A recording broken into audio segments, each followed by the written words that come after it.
Hello everyone, welcome back to knowledge for future study channel. इस video में हम राष्ट्रीय उद्यान डिस्कस करेंगे। सबसे पहला राष्ट्रीय उद्यान हम पढ़ेंगे रणथंभौर राष्ट्रीय उद्यान। पहला भी है और इम्पोर्टेंट भी है।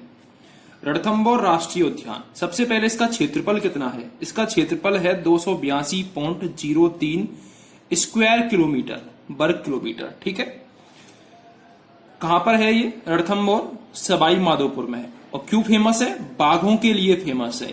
ठीक है, काफी सारे बड़े बड़े लोग यहां पर आते हैं देखने। इसके अलावा सबसे पहले रणथंभौर को 1955 में, कब किया गया था? 1955 में वन्य जीव अभ्यारण्य घोषित किया गया। सबसे पहले रणथंभौर को एक वन्य जीव अभ्यारण्य घोषित किया गया था, वन्य जीव अभ्यारण्य। ठीक है, इसके बाद 1980 को, 1 नवंबर 1980 को इसे राजस्थान का पहला राष्ट्रीय उद्यान घोषित किया गया। राजस्थान का पहला राष्ट्रीय उद्यान घोषित किया गया। ठीक है, 1955 में वन्यजीव अभ्यारण्य, 1980 में पहला राष्ट्रीय उद्यान इसको घोषित किया गया। इसके अलावा एक और चीज आपको याद रखनी है, 1973-74 में इसको बाघ परियोजना में शामिल किया गया था, बाघ परियोजना। ठीक है, यह भी आपको याद रखना है। अगर बात करें रणथंभौर अभ्यारण्य की, तो रणथंभौर अभ्यारण्य में 2 पर्वतमालाएं मिलती हैं। एक तो अरावली, अरावली का तो आपको पता ही होगा, अरावली गुजरती है। ठीक है, इसके अलावा विंध्याचल पर्वतमाला भी यहां पर मिलती है। अरावली और विंध्याचल पर्वतमाला दोनों सवाई माधोपुर में मिलती हैं, रणथंभौर में। ठीक है, इसके अलावा 2 नदियां भी यहां पर मिलती हैं। कौन कौन सी? चंबल प्लस बनास, ये 2 नदियां भी यहां पर मिलती हैं, चंबल और बनास। ठीक है, इसी अभ्यारण्य में मिलती हैं। इसके अलावा यहां पर राजीव गांधी क्षेत्रीय प्राकृतिक विज्ञान संग्रहालय भी खोला गया है। क्या खोला गया है? राजीव गांधी क्षेत्रीय प्राकृतिक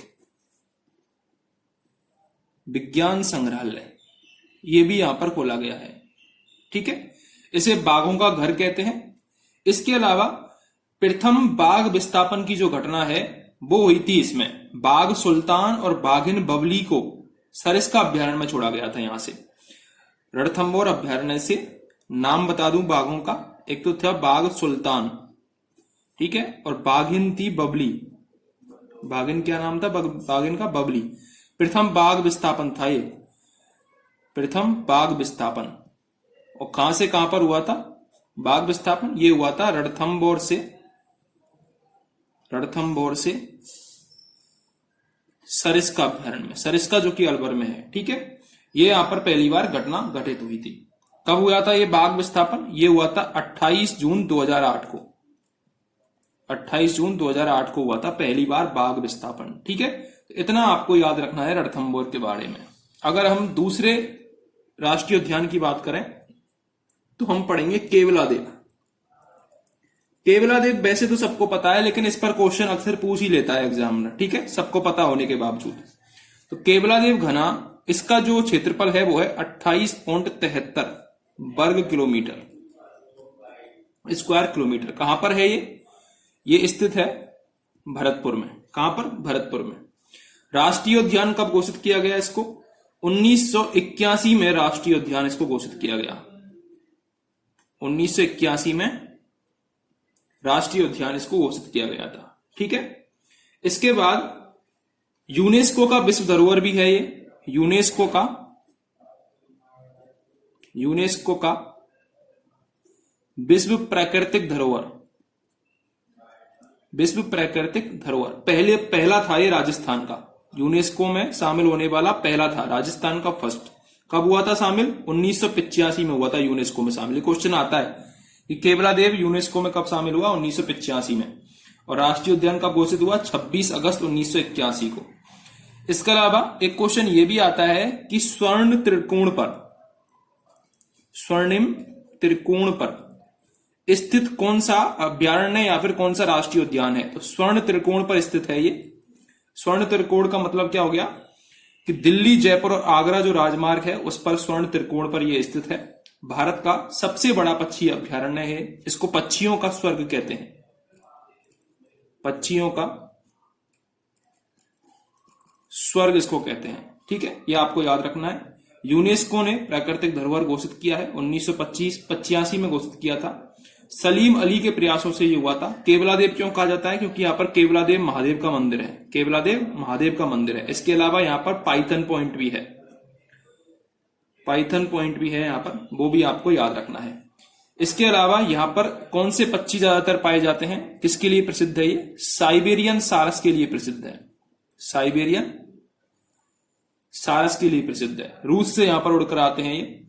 इसके अलावा सलीम अली इंटरप्रिटेशन सेंटर यहां पर बनाया गया है ऑस्ट्रियन कंपनी के द्वारा।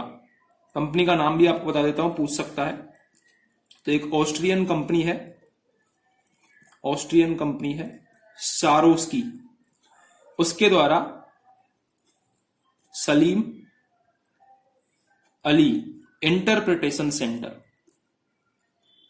इंटरप्रिटेशन सेंटर भी यहां पर खोला गया है। इसके अलावा एक घास यहां पर पाई जाती है, उसका नाम है एंचा घास, वो भी पूछी जाती है। एंचा घास यहां पर पाई जाती है। ठीक है, तो ये भी आपको याद रखना है। तीसरा हम एक प्रमुख उद्यान पढ़ेंगे, वो है मुकुंदरा हिल्स।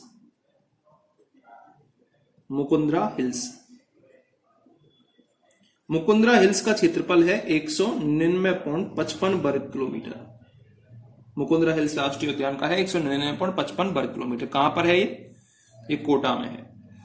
मुकुंदरा की पहाड़ियों को बाघ संरक्षण क्षेत्र घोषित करने की दृष्टि से इसे राष्ट्रीय उद्यान घोषित करने की सूचना दी गई थी 9 जनवरी 2012 को। देखो, बाकी के 2 का डेट नहीं पूछा है, लेकिन इसका डेट तो कई बार पूछा गया है मुकुंदरा हिल्स वाले का। कब किया गया था? 9 जनवरी 2012 को। ठीक है, ये आपको याद रखना है, 9 जनवरी 2012। और टाइगर रिजर्व का घोषित किया, देखो 9 जनवरी 2012 को तो राष्ट्रीय उद्यान बनाया गया था, राष्ट्रीय उद्यान 9 जनवरी 2012 को। इसके अलावा 11 अप्रैल 2013 इसको बनाया गया, इसे बाघ संरक्षण क्षेत्र, बाघ संरक्षण क्षेत्र। ठीक है, 11 अप्रैल 2013 को इसको टाइगर रिजर्व बना दिया गया था। रणथंभौर और सरिस्का के बाद तीसरा टाइगर रिजर्व है, और चौथा भी बन गया है रामगढ़ बिस्तारी, वो भी आपको याद रखना है। अभी जो बाघ संरक्षण क्षेत्र है ये 4 जिलों से मिलकर बना। कौन कौन से 4 जिले? कोटा में तो पहले से था ही ये, इसके अलावा बूंदी, इसके अलावा झालावाड़, और इसके अलावा चित्तौड़। ठीक है, चित्तौड़गढ़। अब भाई साहब ये क्वेश्चन पूछा हुआ है, कोटा, बूंदी, झालावाड़, चित्तौड़गढ़, ये 4 जिले आएगा, और चारों में से एक नाम मिस कर देगा वो ऑप्शन में। कैसे देगा मैं बताता हूं। कोटा, बूंदी, झालावाड़, चित्तौड़गढ़, कोटा, बूंदी, झालावाड़, बारां, कोटा, बारां, बूंदी और प्रतापगढ़, ऐसे देगा ऑप्शन में। तो आपको चारों जिले के नाम याद रखने, कोटा, बूंदी, झालावाड़ और चित्तौड़गढ़।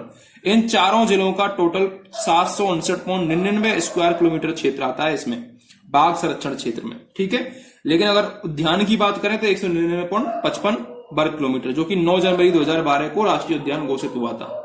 ठीक है, मुकुंदरा हिल्स नेशनल पार्क में दर्रा वन्य जीव अभ्यारण्य भी आता है 156 वर्ग किलोमीटर का। ये भी आपको याद रखना है, लिख देता हूं यहां पर। इसमें 3 आते हैं, एक तो आता है दर्रा वन्य जीव अभ्यारण्य, जिसका क्षेत्रफल है 156.32 वर्ग किलोमीटर। एक इसमें आता है जवाहर सागर अभ्यारण्य का पार्ट आता है, जो कि 37.98 वर्ग किलोमीटर है। और एक इसमें आता है राष्ट्रीय चंबल घड़ियाल अभ्यारण्य, जो है राष्ट्रीय चंबल अभ्यारण्य, उसका क्षेत्र आता है 5.25 स्क्वायर किलोमीटर। ठीक है, तो ये टोटल मिला के होता है 199.55 वर्ग किलोमीटर। ठीक है, तो 3 जनों से मिलकर बनाए उद्यान और 4 जिलों से मिलकर बनाए टाइगर रिजर्व। तो ये आपको 3 मैंने पढ़ाए, क्या? राष्ट्रीय उद्यान, जिस पर अक्सर क्वेश्चन पूछे जाते हैं, इंपॉर्टेंट थे इसलिए मैंने पढ़ाए थे आपको। इसके अलावा यहीं पर मैं बता देता हूं 2 रामसर स्थल भी हैं, 2 रामसर स्थल हैं राजस्थान में। कौन कौन से हैं? एक तो सांवर झील और दूसरा केवलादेव घना। ठीक है, ये 2 क्या है? रामसर स्थल भी हैं। ये आपको जरूर याद रखने हैं। तो अगर आपको वीडियो हेल्पफुल लगी हो तो अपने दोस्तों को शेयर करें, चैनल को सब्सक्राइब करें। Thank you.